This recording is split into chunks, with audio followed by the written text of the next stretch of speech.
यस्यांके च विभाति भूधरसुता देवापगे मस्तके बाले बालविधुर्गले च करलम् यस्योरसी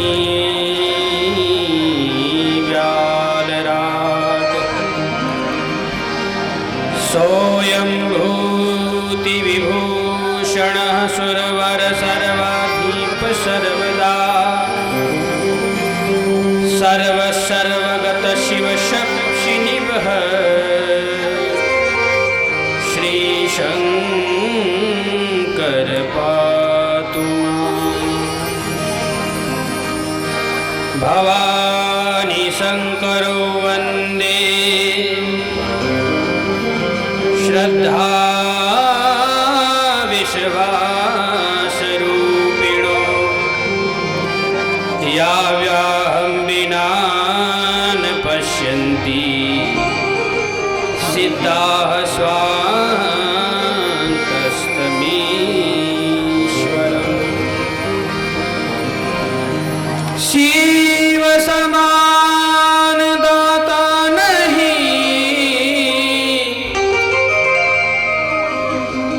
याचक शीश समान अरे लजिया मोरी राखियो भोलेनाथ शिव नंदी के असवार लजिया मोरी राखियो शिव नंदी के असवार गुरुर्ब्रह्मा गुरुर्विष्णु गुरुर्देवो महेश्वरा गुरुर्साक्षात् परब्रह्म तस्मै श्री गुरुवे नमः। राधा मेरी स्वामिनी मेरा राधे को दास और जन्म जन्म मोहे दीजिए से वृंदावन को वास। बोली भक्तवत्सल भगवान की, शिव महापुराण की, मचिंद्रनाथ भगवान की। आइए प्यार और भाव से हरिनाम सुमिरन करते हुए, तालियों से भगवान की सेवा करते हुए आप सब लोग मेरे साथ जो हैं भगवान का ये सुंदर कीर्तन करेंगे और जो है अपने जीवन को धन्य बनाएंगे। बहुत ही प्यारा यह अवसर।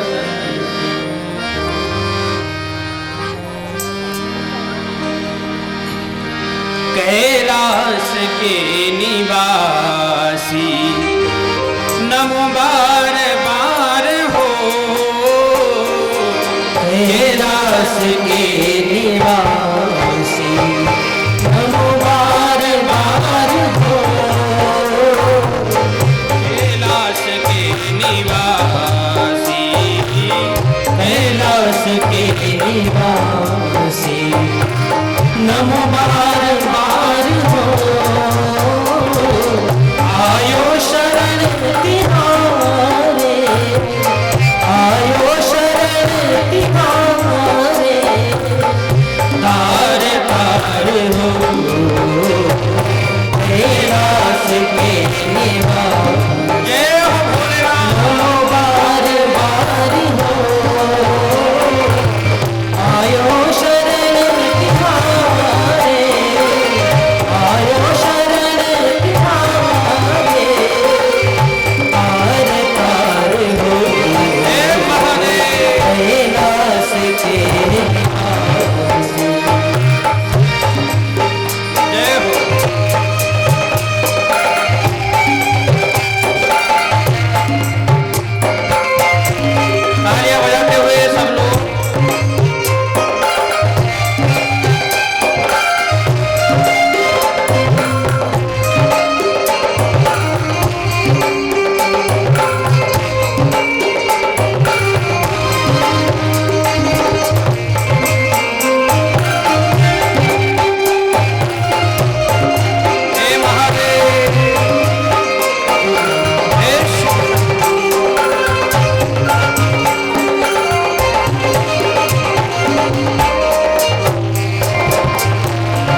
जैसे बीच बीच में जब हम भोजन करते हैं,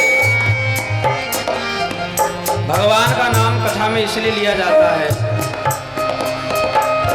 जो लोग अति ज्यादा भोजन कर लेते हैं, जिनका पेट फुल हो जाता है, जेवण जर जास्त झालं तर काय करायचं?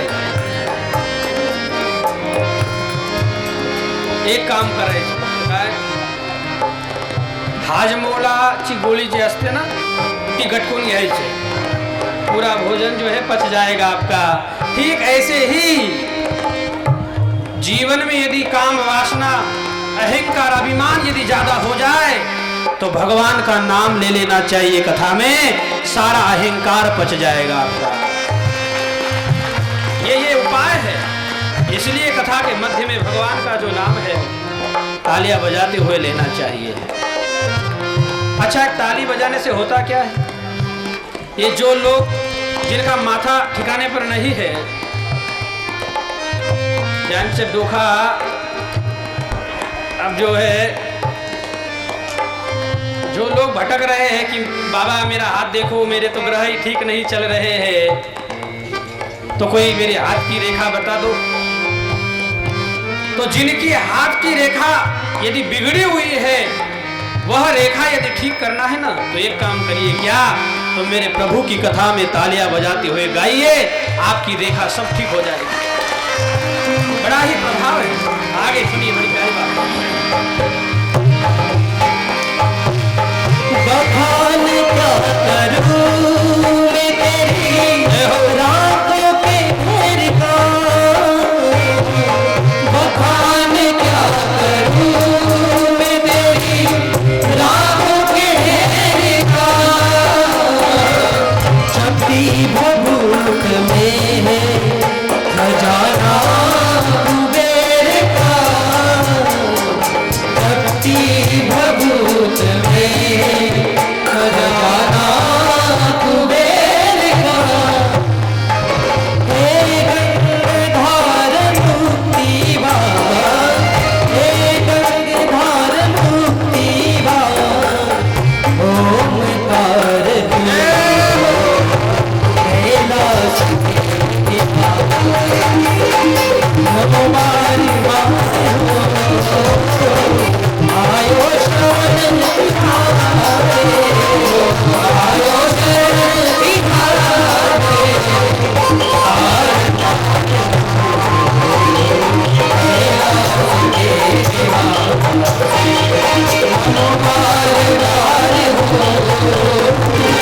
आयो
हरे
बोलिए शिव पुराण की, भक्तवत्सल भगवान की।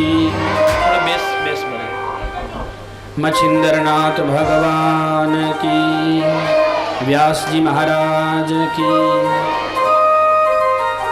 परम वंदनीय प्रातः स्मरणीय पूज्य गुरुदेव, संत समाज ने भूदेव भाविक भक्तों, भक्ति शक्ति स्वरूपा माताएं एवं मेरे सभी सुप्रीम कॉलोनी के भाई बंधु सभी, आज इस शिव महापुराण के इस पावन सत्र में, द्वितीय दिवस सत्र में आप सभी का व्यासपीठ से बहुत बहुत हार्दिक स्वागत, हार्दिक अभिनंदन। और हमारे परम पूज्य गुरुदेव, हमारे पूज्य जिनके द्वारा, जिनकी कृपा से आज हम यह कथा गा रहे हैं, ऐसे पूज्य गुरुदेव के चरणों में भी बारंबार प्रणाम। और हमारे परम पूज्य गुरुदेव जो इस वक्त अभी दलवेल आश्रम में हैं, मैं गया था उनके पास, लेकिन उनका अनुष्ठान चल रहा है, मौन व्रत भी है, तो उन्होंने मना कर दिया कि भाई सब भक्त लोग आपके साथ हैं, आप सब लोग कर लो। तो उनके आशीर्वाद से आज हम यहाँ कुछ बोलने लायक बने हैं। उनके चरणों में भी प्रणाम। और जो है हमारे आश्रम के पुजारी महाराज, उनको भी बारंबार वंदन और प्रणाम। और हमारे सभी, हमारे साथ जो संगीत का हमें साथ दे रहे हैं, हमारे दीपक भाई, हमारे योगेश जी, हमारे गोपाल भाई, रवि भाई, और जो है कीबोर्ड पर जो सहायता दे रहे हैं संजय भाई, इन सभी का एक बार जोरदार तालियों से हार्दिक स्वागत होना चाहिए। और हमारे साउंड पर अमोल भाई जो हमारे साथ संगत कर रहे हैं, उनके लिए भी जोरदार तालियां। और यहाँ के जो कार्यकर्ता मंडली है, हमारे सुरेश भाई के साथ में उनके दोनों तीनों भाई जो है, चंदू भाई है, फिर वहाँ से नंदू, देखो नाम भी कितना प्यारा है, नंदू सबका बंधु हैं। तो जो है नंदू भाई, तीनों भाई जो है बहुत ही अच्छे हैं। और उनके अतिरिक्त जो जो कार्यकर्ता उनके साथ यहाँ इस कथा में खड़े हैं, उनका भी स्वागत और अभिनंदन। और उनके पिताजी यहाँ बैठे, माताजी बैठी है, उनको भी बहुत बहुत शुभ आशीर्वाद। हमारे सेवालाल बापू के सभी भक्त परिवार, हमारे रमेश भाई है, हमारे दरबार भाई, हमारे मंदिर के महाराज जी, हमारे दादू भाई के पिताजी का नाम क्या है, दिलीप भाई, हमारे सुभाष भाई जो हमारी सेवा में रहते हैं बेचारे,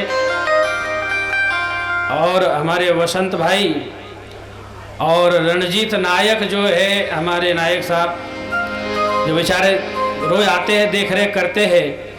और भी अन्य अन्य जो भी भक्त लोग हैं, अब नाम ही यदि लेने बैठूंगा तो 7 दिन तो नाम में ही निकल जाएगा, इतने भक्त हैं यहाँ पर।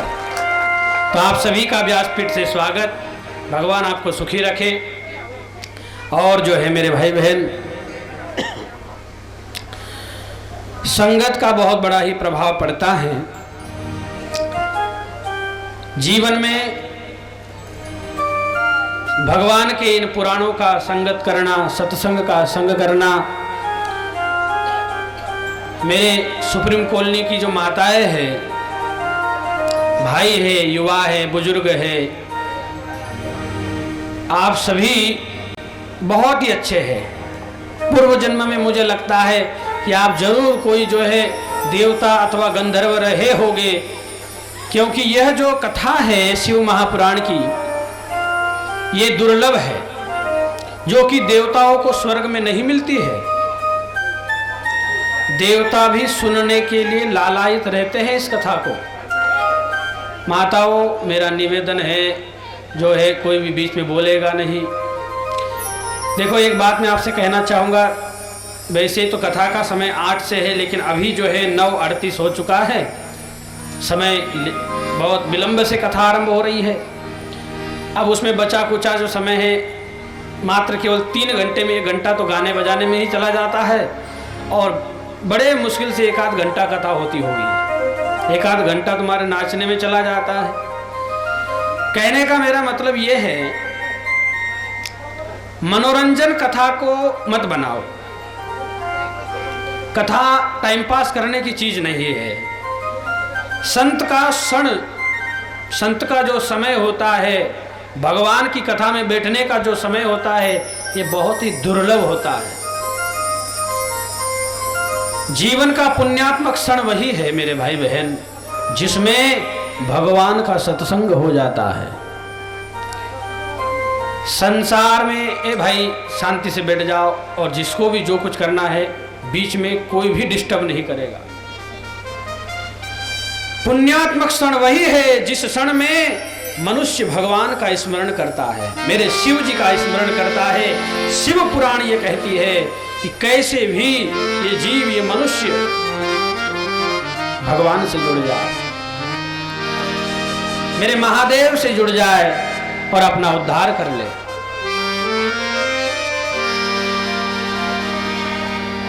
नेम जगावे प्रेम को, प्रेम जगावे जीव, जीव जगावे सुरता, सुरता जगावे शिव को। क्या कहा? नेम जगावे प्रेम को। भगवान की कथा में बैठो तो नियम लेकर के बैठो। क्या नियम लेकर के बैठो? कि हे प्रभु, हे महादेव, हे शिव शंकर, आज मैं आपकी कथा में बैठ रही हूं अथवा बैठ रहा हूं। हे प्रभु, मेरे मन के भीतर के जितने भी पाप है सब मैं आपके चरणों में समर्पित कर रही हूं। जो भी भूल चूक हो जाए उसके लिए मुझे क्षमा करो, और हे प्रभु मुझे अच्छे से अच्छा रास्ता दिखाओ, ये प्रार्थना करनी चाहिए। नियम धारण करो। कई लोग कथा में इसलिए आ जाते हैं, चलो देखते हैं मंडप कैसा लगा है, चलो देखते हैं महाराज कैसे है, चलो देखते हैं कैसी व्यवस्था हुई है। अब महाराज कई लोग इतने मतलबी हो गए हैं, भंडारे में आते हैं, खा लेते हैं, पी लेते हैं, पेट भर लेते हैं, बाद में उनसे पूछो भैया कैसा लगा, बोले खीर बहुत बढ़िया थी लेकिन शक्कर कम हो गई।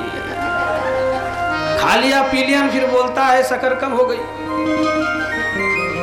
तो ऐसे जो लोग खा पी के पत्थर मारने वाले हैं, तो भैया ऐसे लोगों का कोई उपाय नहीं है। मनुष्य 3 चीजों से दुखी है। शिव पुराण कहती है 3 चीज से जीव दुखी है। क्या? काल, कर्म और स्वभाव।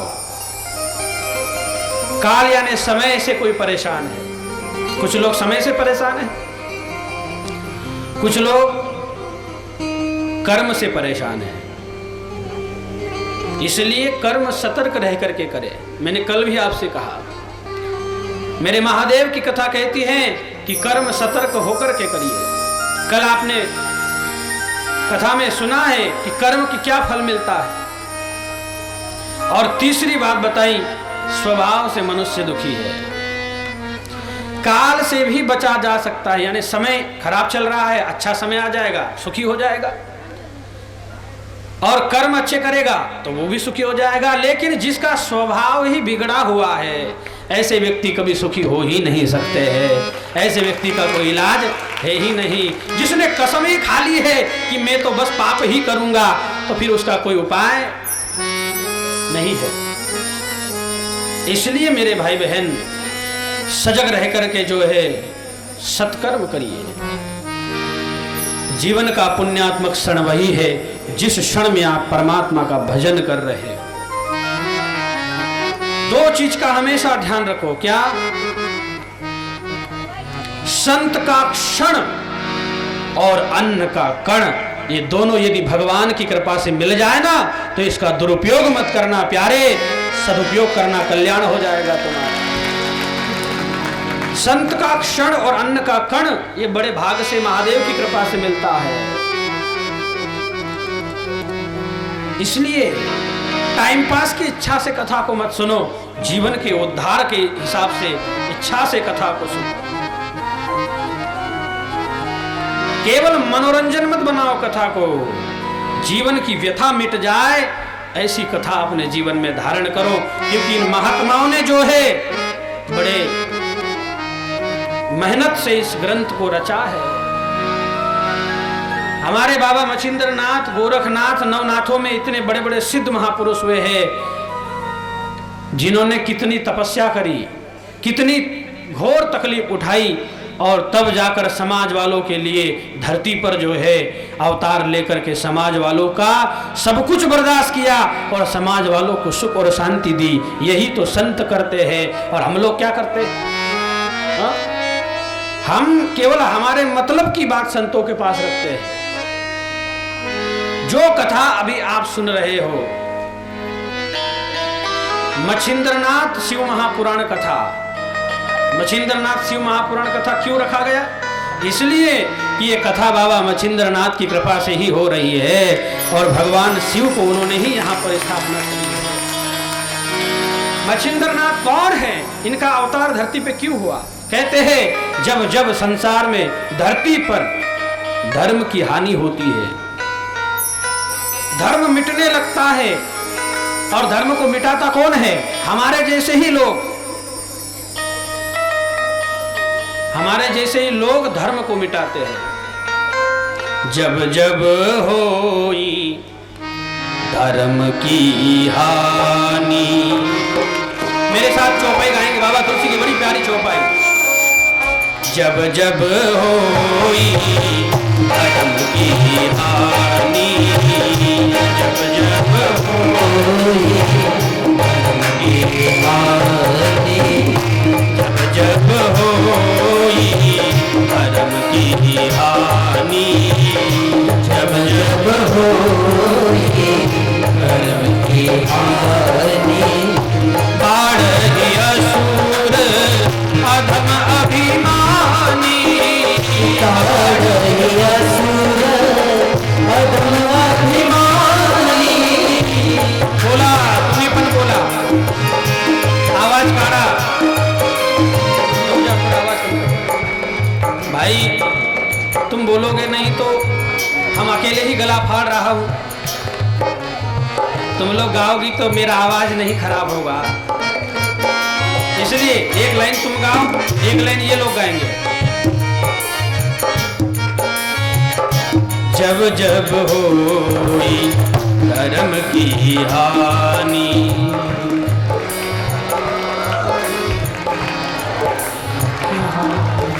अरे काहे नाक कटा रही हो इनके सामने?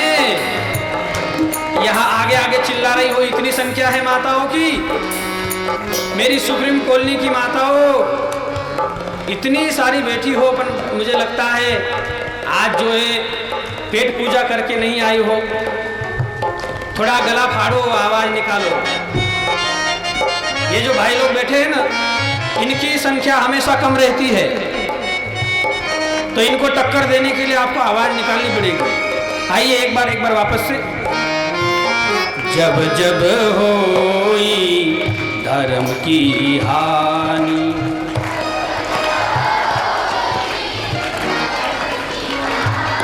पीछे की माताएं सोई है लगता है। ओ मैया, ताई, बेन, क्या क्या कहूं आपसे। हे जगदम्बा, चंद्र घंटा, बोलो। जब जब होई धर्म की हानि,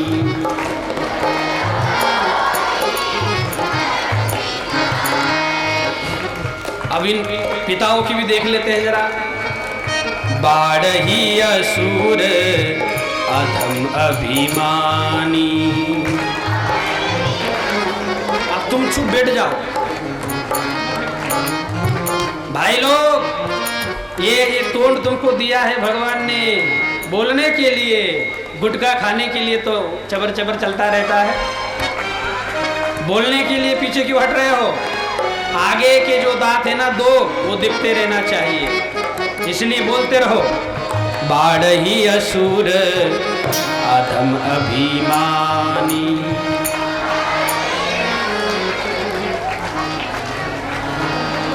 अरे तमार भलो है जाओ।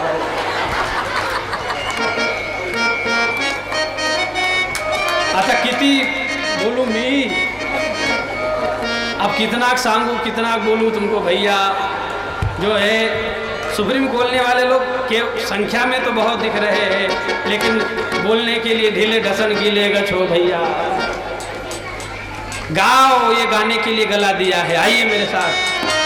बाढ़ही असुर अधम अभिमानी, बाढ़ही असुर अधम अभिमानी, बाढ़ही असुर अधम अभिमानी, बाढ़ही असुर अधम अभिमानी। जब जब होई धर्म की हानि, जब जब होई धर्म की हानि, जब जब होई धर्म की हानि। इस धरती पे जब जब धर्म की हानि होती है, तब तब क्या होता है? ऐसे मच्छिंद्रनाथ जैसे महापुरुष फिर धरती पर अवतार लेते हैं।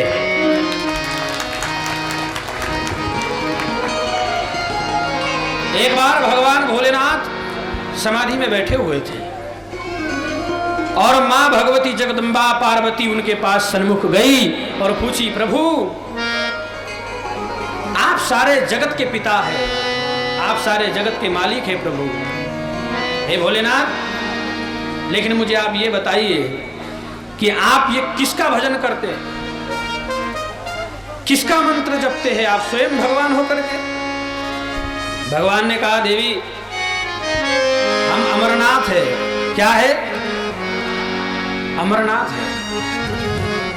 पार्वती मैया ने ये पूछा कि एक बात बताओ प्रभु, ये जो आपके गले में मुंडों की माला पड़ी है किसके सिर है?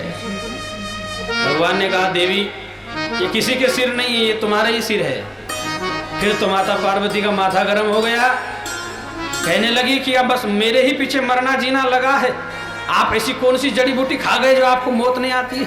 बोले, देवी हम अमर कथा का रसपान करते हैं, इसलिए हमको मौत छू भी नहीं सकती है।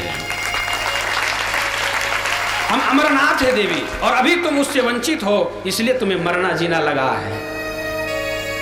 महाराज वो मंत्र क्या है, वो अमर कथा क्या है, मुझे सुनाओ। माता पार्वती ने, स्त्रियां हट है, तुम भी कभी कभी गुस्से में पति साड़ी नहीं लाके देता है तो पति की गर्दन पकड़ लेती हो। देखो देखो पड़ोसन को कितना कमा के ला के पत्नी को दे रहा है, और तुम पड़े पड़े खा रहे हो, कुछ ला करके देते नहीं हो। ऐसे ही माता पार्वती ने भगवान शंकर से जिद कर ली, प्रभु ये अमर कथा क्या है, हमें बताओ। भगवान ने कहा, देखो देवी, ये अमर कथा का रसपान हर कोई नहीं कर सकता है, क्योंकि इसको जो सुनेगा वो अमर हो जाएगा, वो अमरत्व को प्राप्त हो जाएगा। इसलिए हे देवी तुम इससे वंचित हो। माता पार्वती ने कहा, नहीं मुझे तो सुनना। ध्यान देना मेरी माताओं, ये अमर कथा ही आप सुन रही हो, ये सब अमर कथा का ही सार है। तो भगवान शंकर ने कहा कि देवी इसके लिए एक एकांतवास स्थान चाहिए, जहां ये अमर कथा बोली जा सकती है, सुनाई जा सकती है। मैंने कहा कि संत का क्षण और अन्न का कण, बहुत ध्यान देना। आप बड़े भाग्यशाली हो, सुप्रीम कॉलोनी की माताओं भाइयों, ये जो कथा आप सुन रहे हो शिव महापुराण की, देवता को भी स्वर्ग में नहीं सुनने को मिलती है। देवता को भी स्वर्ग छोड़ करके धरती पे आना पड़ता है सुनने के लिए। अगर ऐसा ना होता तो भागवत में आप पढ़ करके देख लेना, 33 करोड़ देवी देवता जो है अमृत का कलश लेकर के राजा परीक्षित के पास आए थे। क्यों आए थे? इसलिए आए थे कि सुखदेव जी जब परीक्षित को कथा सुना रहे थे, बोले महाराज, सुखदेव जी ने पूछा कि क्यों आए हो? इसलिए आए हैं कि महाराज ये परीक्षित को 7 दिन में मरने का श्राप लगा है, तो हम ये अमृत जो है ये अगर एक बूंद भी पी लेगा तो मरेगा नहीं। तो सुखदेव जी ने कहा तो पिला दो फिर इसे। 7 दिन में मरने का श्राप लगा था परीक्षित को। हमारे पास भी तो 7 ही दिन है, 8वां दिन किसके पास है क्या? हमको भी 7 ही दिन में खत्म होना है। परीक्षित को कहा कि पिला दो परीक्षित को। बोले महाराज हम अमृत तो पिला देंगे, लेकिन जो है बदले में जो भागवत की गंगा, भागवत का अमृत आप परीक्षित को सुनाने जा रहे हो ना, वो आप हमको सुना दो, हम ये अमृत परीक्षित को पिला देते हैं। तो विचार करिए, इन कथाओं को सुनने के लिए देवता भी लालायित रहते हैं, और वही कथा आपको आपकी सुप्रीम कॉलोनी में फ्री में सुनने को मिल रही है। क्या ये कम कृपा है भगवान की आपके ऊपर? इसलिए भगवान भोलेनाथ ने कहा कि देवी ये अमर कथा है, कहीं एकांत में चलो। चले आए माता पार्वती को लेकर करके, और एक नदी के, यमुना नदी के तट पर पे जो बैठ करके एकांत में वह ज्ञान सुनाया। और जब वह ज्ञान दिव्य ज्ञान था, अमर ज्ञान था, सुना रहे थे, लेकिन समय के प्रभाव से माता भगवती, माता पार्वती को निद्रा देवी ने घेर लिया। हमें भी तो निद्रा देवी घेर लेती है। कई लोगों को घर में नींद नहीं आती तो यहाँ चले आते हैं, घर में बच्चे परेशान करते हैं तो यहाँ नींद लेने आ जाते, चलो कथा में मधुर संगीत चलता है वहीं पर आराम करेंगे। और कितने आलसी इतने हैं जो है ऐसी जगह ढूंढते हैं जहाँ दीवाल विवाल का सहारा टिकने के लिए जगह मिल जाए, और जो है पाइप का सहारा लेकर के टिक जाते हैं। नींद आ गई माता पार्वती को। अब तुम जो भाव से सुनोगे वही फल प्राप्त हो जाएगा। एक बार एक भाई कथा सुनने के लिए आया, कथा सुनने के लिए जब आया तो महात्मा ने कहा आइए भैया, आइए बैठिए। कथा समापन हो गई तो सब लोग चले गए। किसी ने आकर के कहा अब जाइए भैया तुम भी। महात्मा ने कहा आइए बैठिए और जाइए। अब वो पागल दिमाग से जो था उसने सोचा कि मुझे मंत्र मिल गया, आइए बैठिए और जाइए। और घर पर जाकर के पत्नी ने कहा क्या क्या सुन के आए हो? बोले बहुत बढ़िया मंत्र मिल गया है मुझे। क्या? क्योंकि पूरी कथा में तो सोया था, एक ही आखिरी पे सुनाई दिया आइए बैठिए, इतना ही सुना। बोले मैंने भाई गया जब महात्मा ने कहा कि आइए बैठिए, और जब कथा समापन हो गई तो किसी ने कहा जाइए।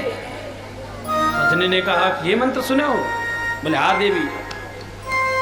और रात्रि के समय वही मंत्र जप रहा है, आइए बैठिए जाइए, यही मंत्र बोल रहा है। अब रात्रि के समय घर में 2-4-10 चोर घुसे चोरी करने के लिए। चोर जब घुसे तो ये तो जप ही रहा था, रात भर नींद नहीं आ रही थी, आइए बैठिए जाइए। अभी चिल्ला रहा था आइए। चोरों को लगा कि अपने को देख लिया इसने अपने को देख लिया, भैया भाग जाओ यहाँ से। जब जैसे ही चोर भागने लगे तो बोले कहाँ जा रहे हो? बैठिए। अब वो तो अपना मंत्र जप रहा है, चोर घबरा रहे हैं, भगवान ने तो बैठने के लिए निमंत्रण दे रहा है भाई। और बोले भैया ये तो जो है अपने को पकड़ लेगा, पुलिस के हाथ कर देगा, चलो आइए बैठिए और जाइए। यही मंत्र जप रहा है। अब चोरों को भ्रम हो गया। कहते हैं कि जो माल चुराया था चोरों ने बाहर से, वो सारा धन डर के मारे वही छोड़ करके सारे चोर भाग गए। बोलिए शिव महापुराण की जय हो। देखो कथा में बैठ करके उल्टा भी मंत्र जपोगे तो वो भी धन दे करके ही जाएगा, तुम्हारा फायदा ही करेगा। भाव कुभाव जपत आलस हूं। भगवान की कथा को किसी भी भाव से सुनो, फायदा ही करती है। फायदा ही करेगी, नुकसान नहीं करेगी आपका।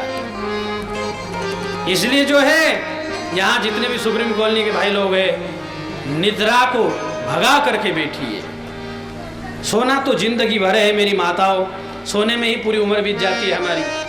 हाँ, जो जागत है सो पावत है, और जो सोवत है सो खोवत है। इसलिए सो करके उम्र मत बिताओ। कहीं जो है माताएं जो है 11 बजे तक जो है बिस्तर से उठती नहीं है कि नहीं? गलत तो नहीं कह रहा हूं, तुम्हारे परिवार में भी होगा कोई ना कोई ऐसा। बार बार इसलिए कह रहा हूं कि बहू बेटियों को संस्कार दो, सूर्य उगने से पहले उठो। अच्छा, प्रभात फेरी में कौन कौन आया था? हाथ खड़े करे। बस इतने लोग थे, बाकी क्या सो रहे थे क्या? अच्छा, आज कौन कौन आएगा मेरे साथ? लेकिन याद रखना, मैं उसी के घर के सामने आऊंगा जहां पर दीपक का सिग्नल मुझे दिखेगा। जिसके घर के सन्मुख दीपक और रंगोली होगी, बस वहीं पर हमारे सभी भक्त भगवान का कीर्तन करते हुए उसके घर के पास से गुजरेंगे। कहने का मेरा मतलब यह है कि 7 दिन आपको मौका मिला है भगवान का आपके गांव में, इस नगर में, तो उसका ज्यादा से ज्यादा लाभ लो। अब सुबह सुबह मैंने एक जगह देखा, प्रभात फेरी करने गया तो एक बहन जो है मुंडा में मिश्री भर के रखी थी, काला मुंडा करके रखी थी पूरा। मन के हे भगवान, मैं तो भगवान का दर्शन करने आया हूँ, ये क्या दर्शन हो रहा है ऐसा? काय म्हणता तुमची भाषा में? क्या बोलते? मिश्री, तमाकू, काला काला जो लगाते हैं वो। अब मैंने सोचा वे दीवा लगाएगी, वो कहा तो काला मुंह भर के रखी है सब। ये है भगवान, क्या दर्शन हुआ? पर बाकी बाहर खड़े तो थे। कहने का मेरा मतलब ये है कि सुबह उठो, जल्दी उठो, निद्रा को त्यागो, तुम्हारा कल्याण होगा। तो मेरे साथ आज कौन कौन माताएं भाई कौन कौन आएंगे? जरा हाथ खड़े करो। बाकी नहीं आएंगे क्या? भाई हम तो सन्यासी महाराज, किधर भी किसी के भी घर के पास घुस सकता हूं, पर बाकी आज कसम खा के रखा हूं कि जिसके घर के सामने दीपक रंगोली होगी वहीं से हम आज गुजरेंगे। माता पार्वती को नींद आ गई। अब जो है वो अमर कथा, भगवान शंकर का एक नियम था कि जब भी कथा होती है तो हुके देना देवी, तो हमारी कथा चालू रहेगी, तुम्हारे हुके बंद तो हमारी कथा बंद। अब माता पार्वती तो सो गई, तो एक यमुना नदी के भीतर एक मछली थी। उस मछली के भीतर एक अंडा था। वो अंडा उस अमर कथा के प्रभाव से, उस नाम के मंत्र के प्रभाव से उसमें वो शक्ति, वो ज्ञान प्रकट हो गया। तो वह अंडा ही अंदर से जो है भूखे दे रहा है। हम भी पुरानी माताएं कभी कभी कहानी सुनाती है ना, एक राजा था, एक रानी थी, ये भूखे वो अंडा दे रहा था। बस वह अंडा दे रहा। भगवान की जैसे ही कथा समापन हुई, भगवान ने जय जयकार लगाई, बोलिए रामचंद्र भगवान की। वैसे हड़बड़ाकर माता पार्वती की नींद खुली। बोले महाराज कथा हो गई? बोले कथा तो हो गई, तुम कथा सुन भी रही थी कि नहीं? बोले महाराज कथा तो मैं सुनी, लेकिन थोड़ी नींद आ गई। अच्छा, तो फिर भूखे कौन दे रहा था? देखा तो मछली के पेट से आवाज आई। अब अमर कथा तो सुन ली थी, वही अमर कथा, वही दिव्य ज्ञान उन्होंने सुना था। भगवान ने कहा जो हरि की इच्छा, हरि इच्छा भावी बलवाना, प्रभु की जैसी इच्छा जिसने सुनी वह अमर हो जाएगा। और उसी मछली के पेट से जो है समय अनुसार जो है साक्षात मछिंद्रनाथ भगवान का ही जन्म हुआ। बोलिए मछिंद्रनाथ भगवान की। अब मछिंद्रनाथ भगवान की सारी यहाँ सब जुड़े हैं, तो सब चरित्र तो जानते ही है आप लोग। कहने का मेरा मतलब यह है कि मछिंद्रनाथ भगवान का जो जीवन चरित्र है वो कहीं ना कहीं भगवान शिव से जुड़ा है। इसलिए ये शिव महापुराण कथा का नाम रखा गया है मच्छिंद्रनाथ शिव महापुराण कथा। तो जब जब होई धर्म की हानि, बाढ़ ही असुर अधम अभिमानी। ऐसे ऐसे महा पापी जब धरती पर जन्म लेते हैं तब तब ऐसे महापुरुषों का धरती पर अवतार होता है, धर्म की स्थापना होती रहती है सत्संग के माध्यम से, कथाओं के माध्यम से। इसलिए मैं आपसे कहता हूं कि मेरे महादेव, मेरे अड़भंग रानी, मेरे भोले बाबा की भक्ति करिए। अभिष्ट वरदान देने वाले मेरे भोलेनाथ हैं। मेरे भाई बहन, जीवन का एक पल का भी ठिकाना नहीं है, एक पल का भी ठिकाना नहीं है। कब चलते चलते श्वास बंद हो जाएगी। बड़े बड़े महाज्ञान, एक सूफी की बड़ी प्यारी बात मुझे याद आ रही है, गा दूं क्या? अरे जिंदगी एक किराए का घर है,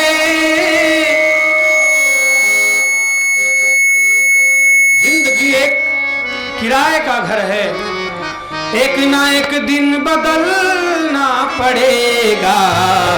मौत जब तुझको आवाज देगी, घर से बाहर निकलना पड़ेगा। मौत जब तुझको आवाज देगी, घर से बाहर निकलना पड़ेगा। तुझको आवाज देगी, घर से बाहर निकलना पड़ेगा, घर से बाहर निकलना पड़ेगा। जिंदगी एक किराए का घर है, एक न एक दिन बदलना पड़ेगा। ओ जिंदगी एक किराए का घर है, एक न एक दिन बदलना पड़ेगा।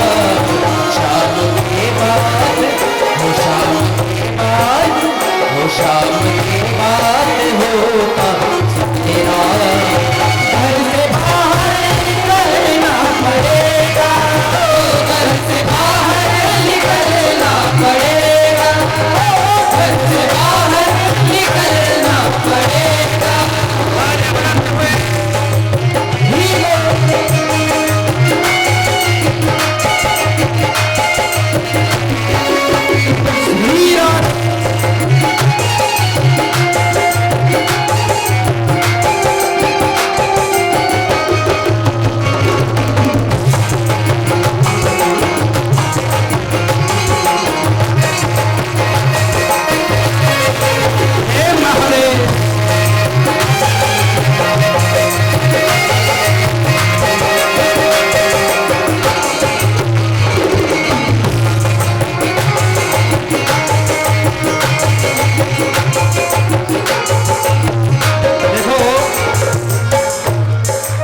करते हैं शर्म, शर्माना नहीं।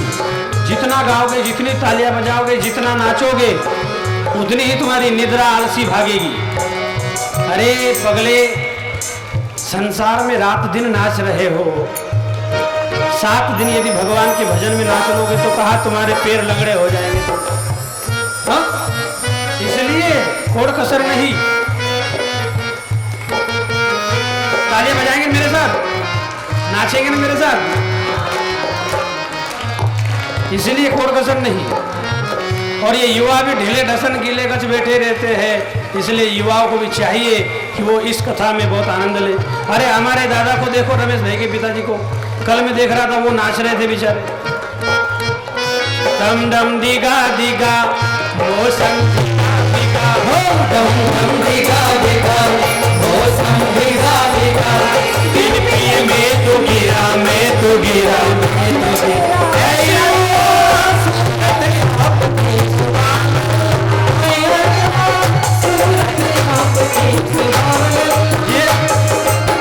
और एक बात, कल जब परसों में आया था,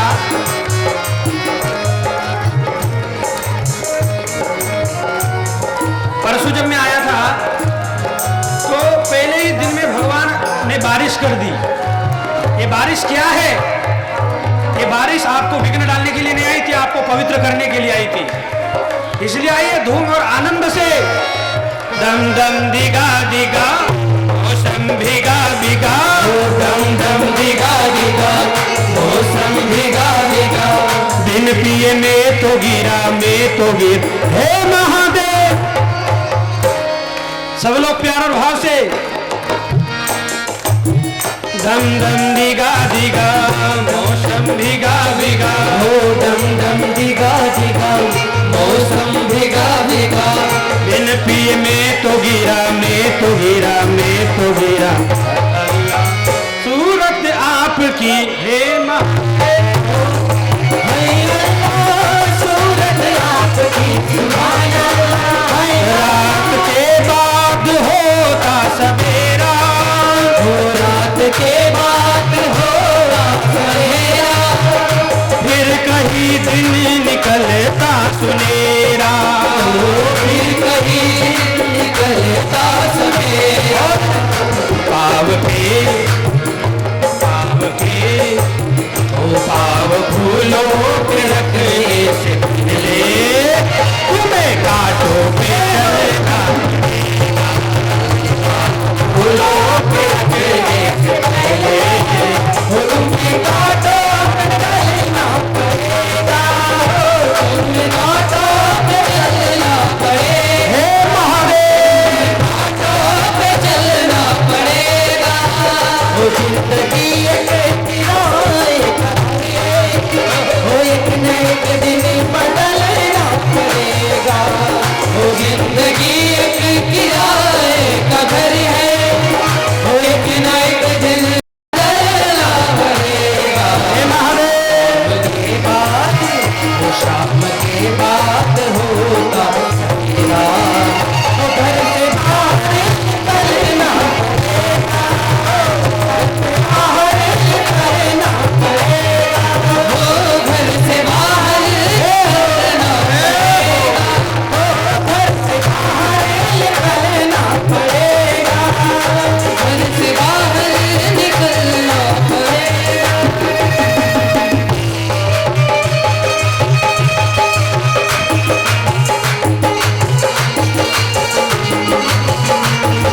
तालियां बजाते हुए जरा।